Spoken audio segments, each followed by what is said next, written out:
9월 23일 말씀 묵상하겠습니다.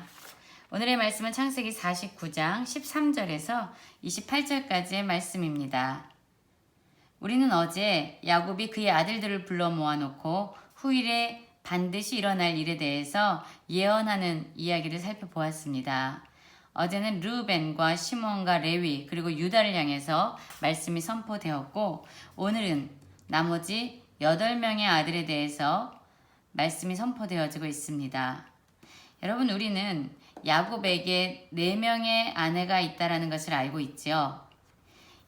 야곱이 그의 외삼촌 라반의 집에서 섬기면서 일을 할 때에 4명의 아내를 얻게 됩니다. 첫 번째 아내 레아, 그리고 라헬이 있었습니다. 그리고 레아의 여종 실바, 그리고 라헬의 여종 빌하. 야곱에게는 이렇게 4명의 아내가 있었고요. 레아는 르우벤과 또 시몬과 레위와 유다, 그리고 이사갈과 스불론의 어머니입니다.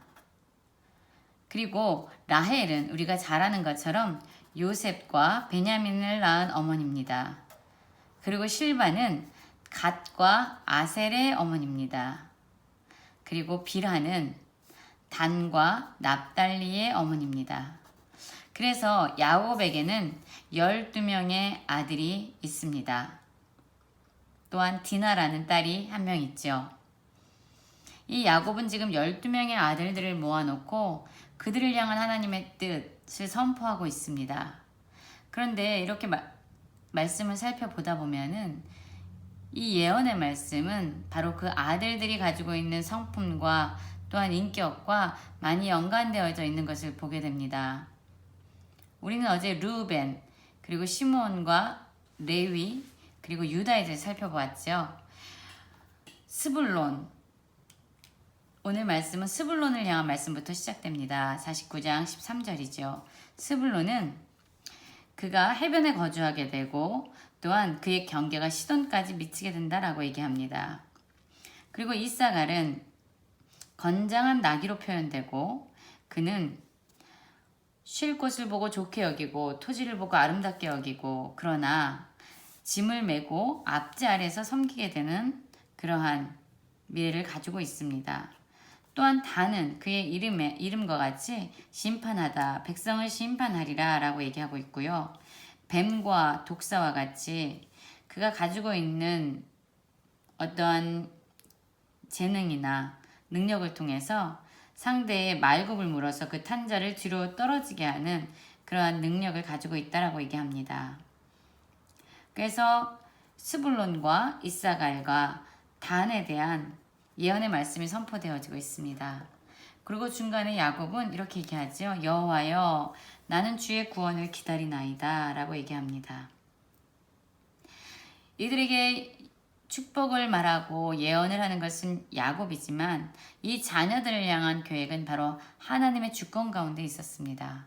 그리고 하나님께서는 야곱의 자녀들이 가지고 있는 그들의 성품과 그들의 인격에 맞게 하나님은 그들의 분량에 따라서 하나님의 일, 하나님의 계획을 야곱을 통해서 선포하고 계시는 것입니다.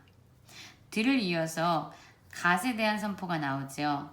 그는 추격을 받으나 도리어 그들을 추격하는 자가 될 것이다 라고 얘기하고 있고요.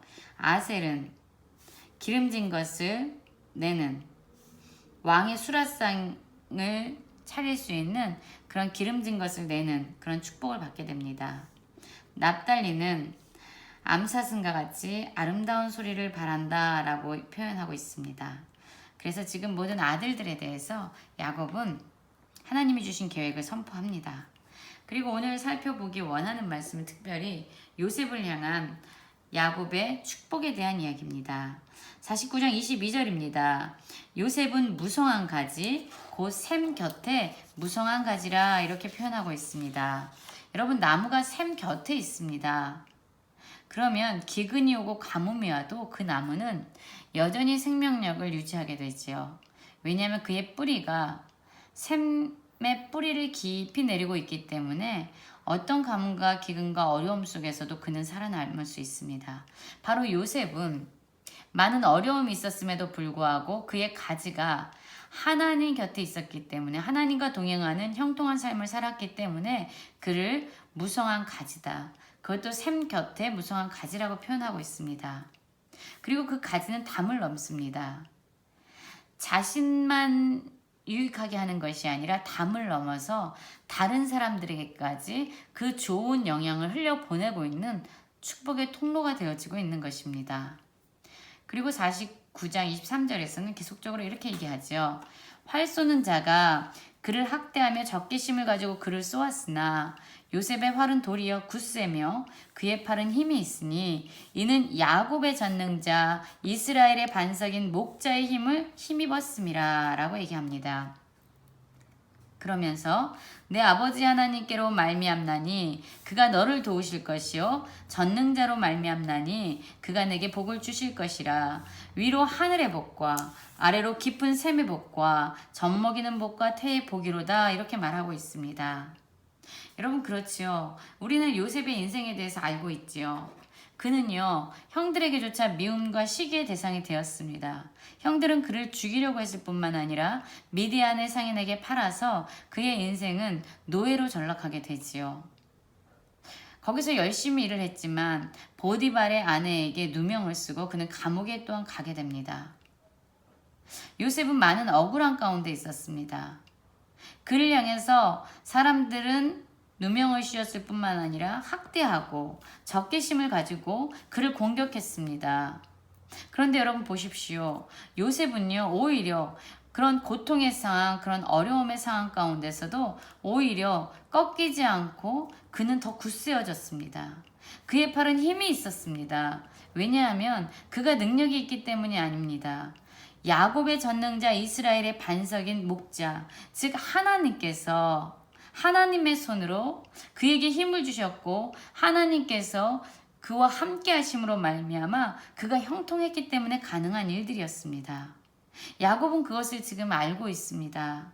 그래서 25절에 보면 이렇게 얘기합니다.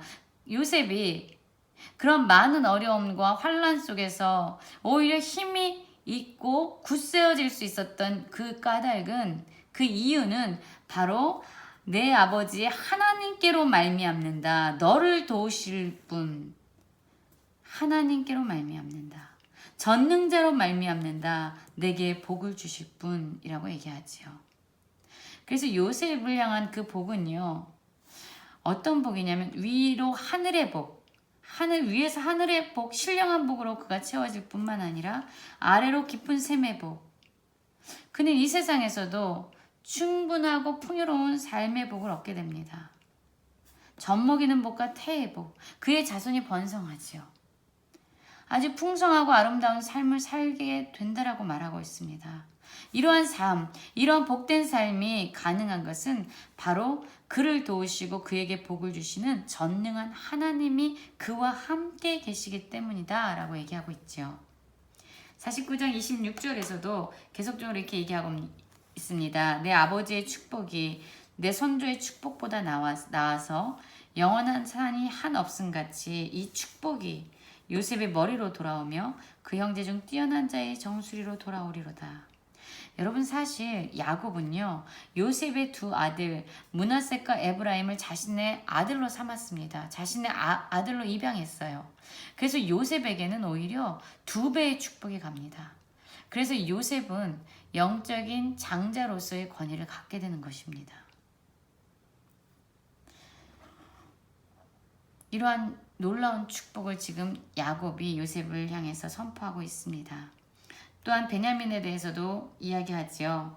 베냐민은 물어뜯는 일이라 아침에는 빼앗은 것을 먹고 저녁에는 움킨 것을 나누리라 이렇게 얘기합니다.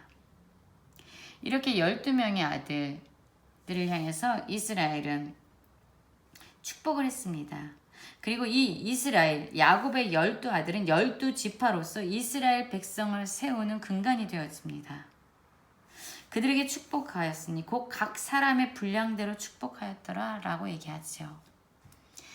여러분 우리도 우리의 자녀를 축복하는 그들을 향한 하나님의 뜻이 무엇인지 분별하고 그 하나님의 계획을 그들에게 선포할 수 있는 영적인 눈이 열려지길 원합니다.